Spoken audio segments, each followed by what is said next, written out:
여러분 안녕하십니까? 벤자민의 공식 포착입니다. 만나서 반갑습니다. 오늘 한온 시스템 살펴보도록 하겠습니다. 한온 시스템 오늘도 주가가 올라서 5영업일 연속 주가가 상승 중이에요. 그리고 여러분들께서 지금 보고 계시는 이 글 같은 경우는 제가 네이버 프리미엄 콘텐츠의 구독자분들에게만 올려드리는 글이었습니다.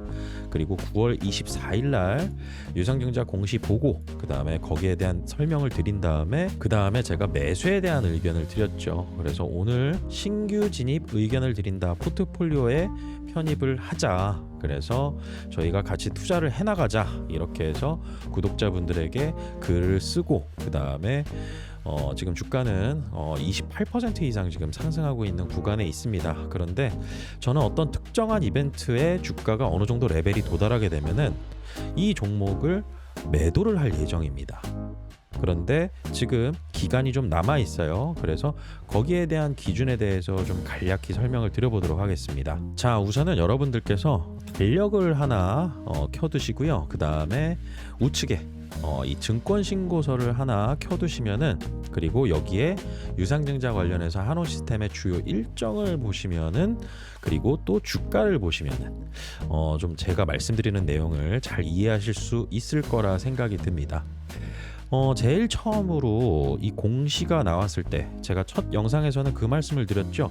유상증자에 대한 명분의 타당성, 그리고 오늘 대신증권에서 이제 리포트가 좀 올라왔거든요. 그 리포트에서도 제가 말씀드리는 그 내용하고 좀 일맥상통하는 그러한 언급이 좀 있었습니다. 그게 뭐였었냐면, 대신증권에서 목표가를 최근에 리포트 낸 증권사들 중에서는 가장 높게 제시를 했어요. 목표 주가 이제 희석 반영해가지고 3,600원 이렇게 제시를 했었고, 추세적인 상승은 기대하기가 어렵다. 왜냐하면은 한온 시스템이 추세적인 상승을 이어가려면은 자동차 업황 자체가 좋아져야 되거든요. 그리고 전기차 시장이 좋아져야 됩니다.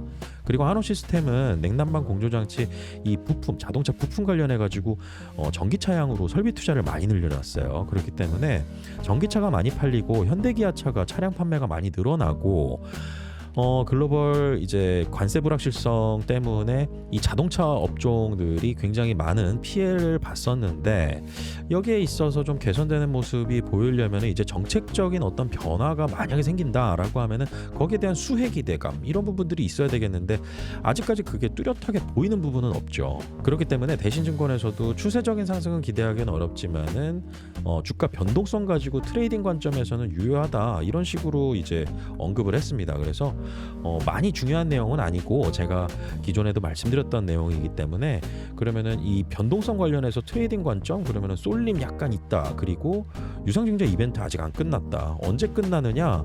내년 1월 12일 날 끝납니다. 새롭게 발행하는 주식이 상장까지 다 마치고 그 다음에 모든 유상증자 이벤트가 마무리되는 거죠. 그리고 1월 12일 날도 끝나는 게 아니에요. 왜냐하면은 신주가 상장이 됐는데, 예를 들어서 지금 예정 발행가 한온 시스템 2,590원이잖아요. 2,590원인데 주가가 막 엄청나게 달려가지고요. 예를 들어서 4,000원 뭐 이렇게 갑니다. 그리고 그게 1월 12일 날 주가 수준이 4,000원이라고 볼게요. 이게 시장의 가격인 거죠. 그러면은 새롭게 발행하는 주식이 2,590원으로 나왔는데 시장 가격은 4,000원이에요. 이거 상장되면 매도 안 나올까요? 이거 매도 압력 있습니다. 분명히 한 일주일 정도는 가요. 일주일 5영업일 정도는 갑니다. 그렇기 때문에 이렇게 신주 상장 예정일 1월 12일 이후에도 한동안 약 5영업일 정도는 지켜봐야 된다. 이게 모두 다 끝나고 난 다음에 유상증자 이벤트가 종료가 되는 겁니다. 그리고 추후 이 기업이 한온 시스템이 채무상환 자금으로 8천억 배정되어 있는데, 이 8천억을 잘 조달할 수 있을 것이냐, 이 부분도 중간중간에 체크를 해야 되겠죠. 그래서 총 9천억 원 중에 채무상환 자금 8천억으로 얼마나 재무구조 개선 효과가 있을 것이냐. 근데 여기 전제 조건에서 만약에 여러분들께서 이렇게 생각해 보세요. 이 한온 시스템이 9천억 원의 자금을 조달하겠다라고 해가지고, 제가 지난 영상에서도 말씀드렸지만 예정 발행가가 2,590원이었잖아요. 2,590원이었는데 제가 이거 확정 아니라고 말씀드렸습니다. 이거 확정 아니에요. 이거 바뀝니다.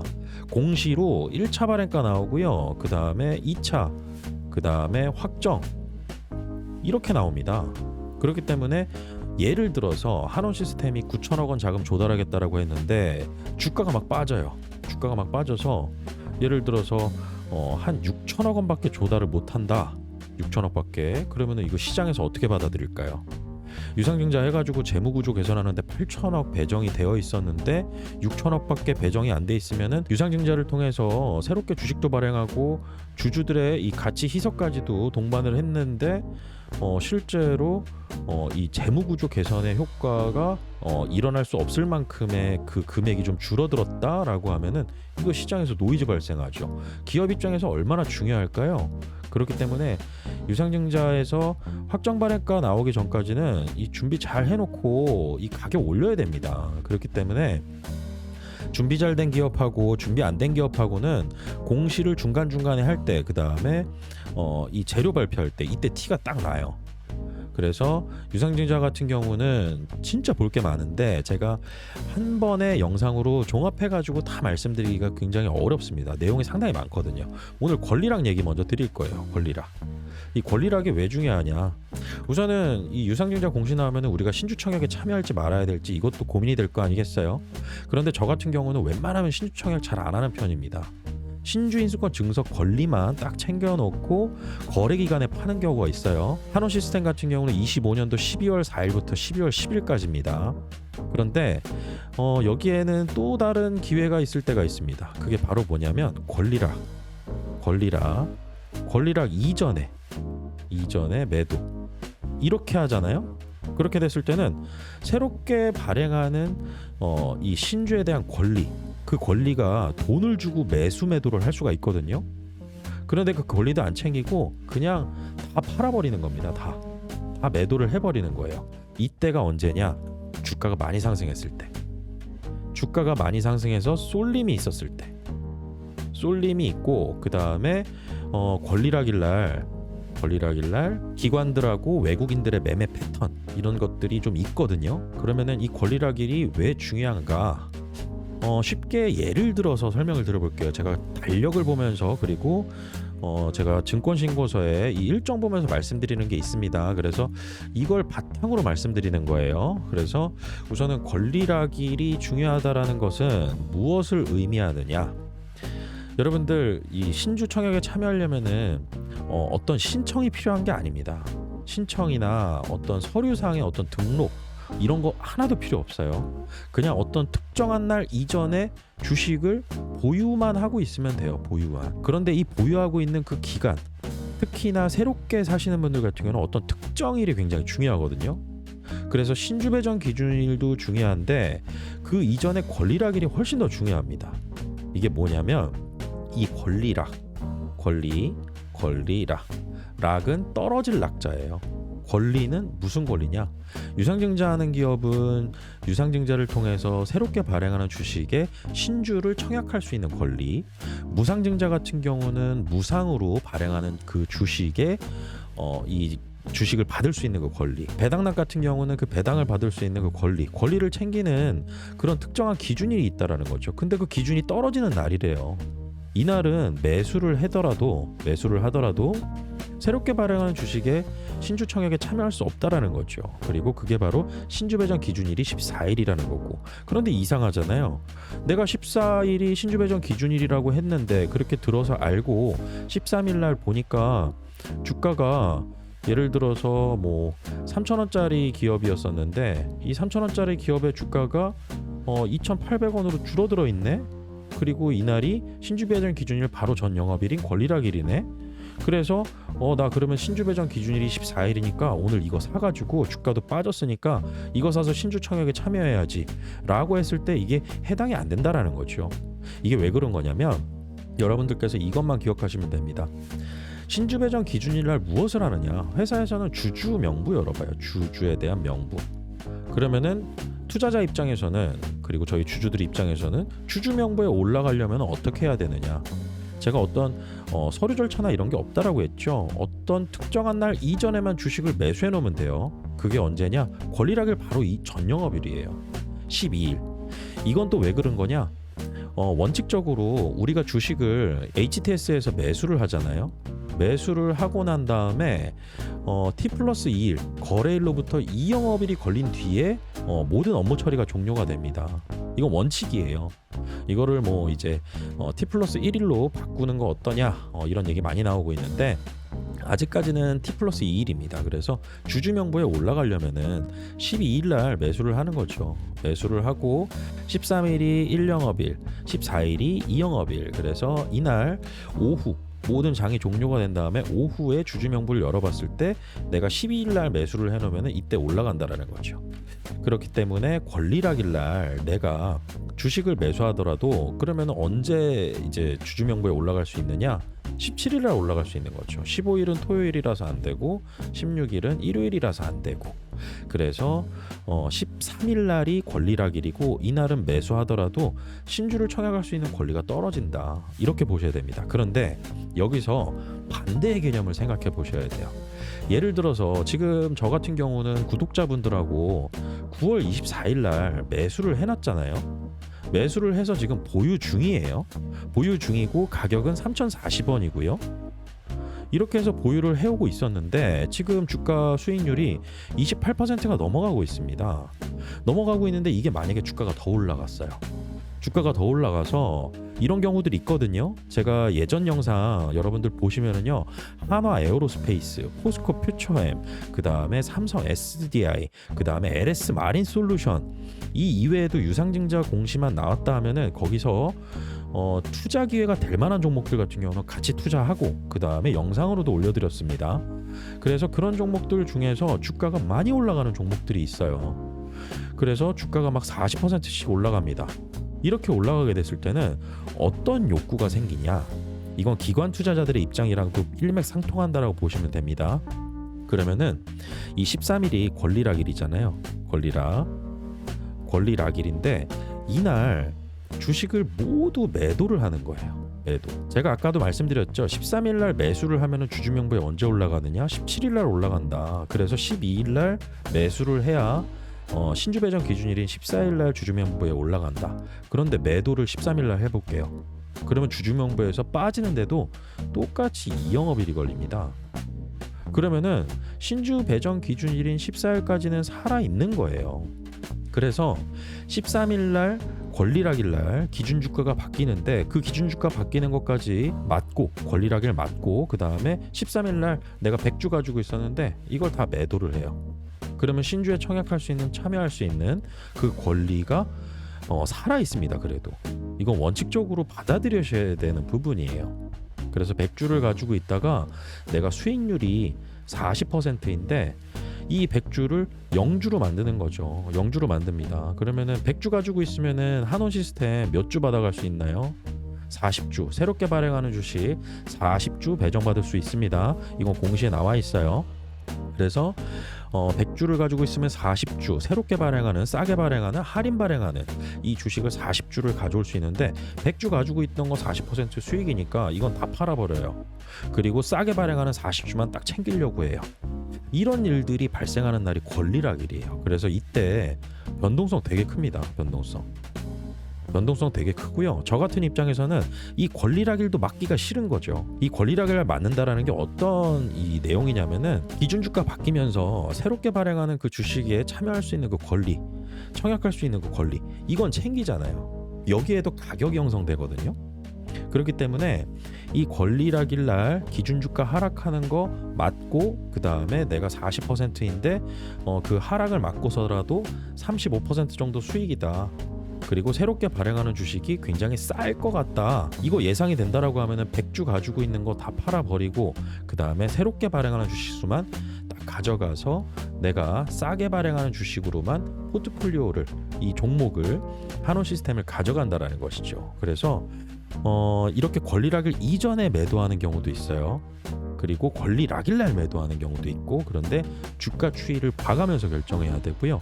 그 다음에 1차 발행가가 어느 정도 수준에서 지금 나올 수 있느냐 이걸 가지고 권리락일 날 좀 고민을 해봐야 됩니다. 왜냐하면은 제가 이해를 돕기 위해서 여러분들께 과거에 유상증자를 실시했던 에코앤드림이라는 이 기업에 대해서 좀 말씀을 드려볼게요. 간략히만 짚고 넘어갈 겁니다. 여기 지금 권리락일이라고 이렇게 써 있거든요. 그리고 이 주가 패턴 보세요. 한원 시스템이랑은 좀 다르지만은 주가가 급락을 개파락을 해버렸습니다. 그래서 횡보하다가 치고 올라가요.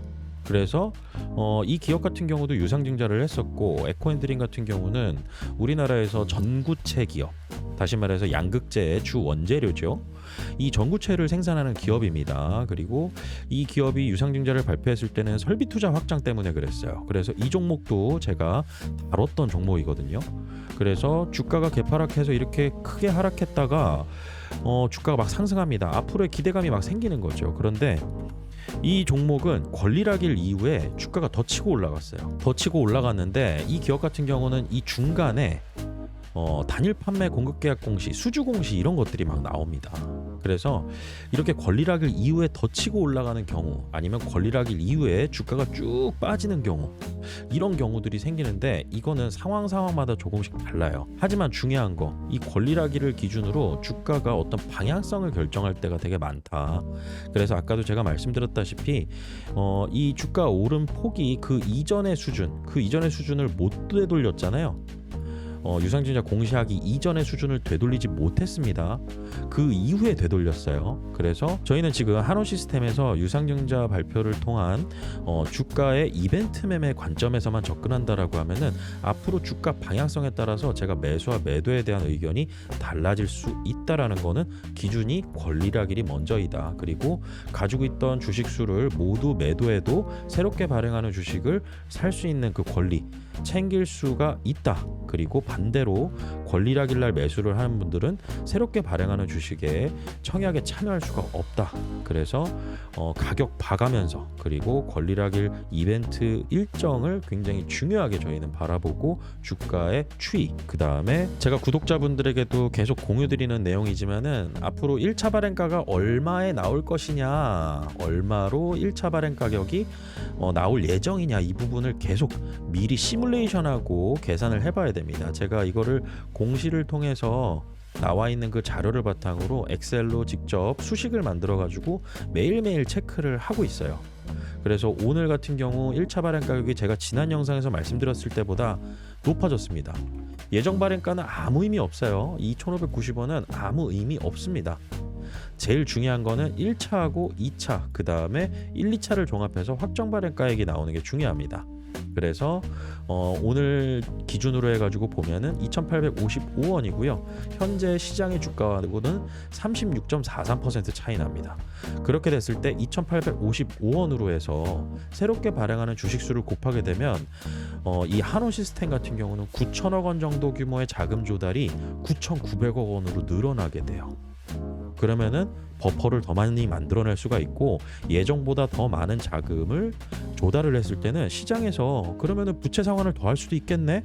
그러면은 이 기업이 나가는 이자 비용도 더 줄어들 수가 있겠네. 그래서 재무 구조의 변화 속도가 더 빨라질 수도 있겠다라고 볼 수도 있는 거 아닐까요? 그래서 이게 굉장히 중요합니다.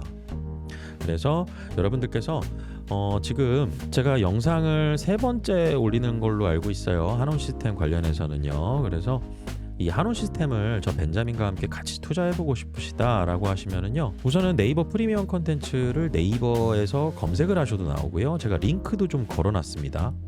링크 걸어놨어요. 그래서 저한테 문의하는 방법까지도 여기 다 써놨어요. 그래서 여기 제 소개만 먼저 드린다라고 하면은 저 벤자민 같은 경우는요, 금융투자협회 금융투자협회에 금융투자 전문 인력으로 등록되어 있습니다. 그래서 증권사, 그 다음에 자문사 거쳐서요, 모든 자격증 다 보유하고 있고요. 그 다음에 지금은 독립적으로 여러분들하고 유튜브 채널하고 네이버 프리미엄 컨텐츠에서 소통하면서 제가 알고 있는 투자 아이디어들 바탕으로 여러분들께 네이버 프리미엄 컨텐츠로 이제 만나고 있습니다. 그래서 여기에 보시면은 네이버 톡톡 버튼 누르면은 저 벤자민에게 문의할 수 있는 이 버튼도 제가 활성화 시켜놨고요. 그 다음에 네이버 프리미엄 컨텐츠 같은 경우는 네이버에서 운영을 하다 보니까 공정성과 신뢰성, 이 부분이 입증이 되어 있는 곳입니다. 그렇기 때문에 여러분들 저 벤자민과 함께 투자를 같이 이어나가서 한온시스템에서 수익 내는 투자 같이 해나가고 싶으신 분들은 저 벤자민에게 이 영상 설명란 확인하시고 문의 주시면 됩니다. 오늘 영상은 여기까지고요. 다음 시간에 더 좋은 영상으로 찾아뵙도록 하겠습니다. 오늘 영상 마치겠습니다. 구독과 좋아요는 큰 힘이 됩니다. 벤자민이었습니다.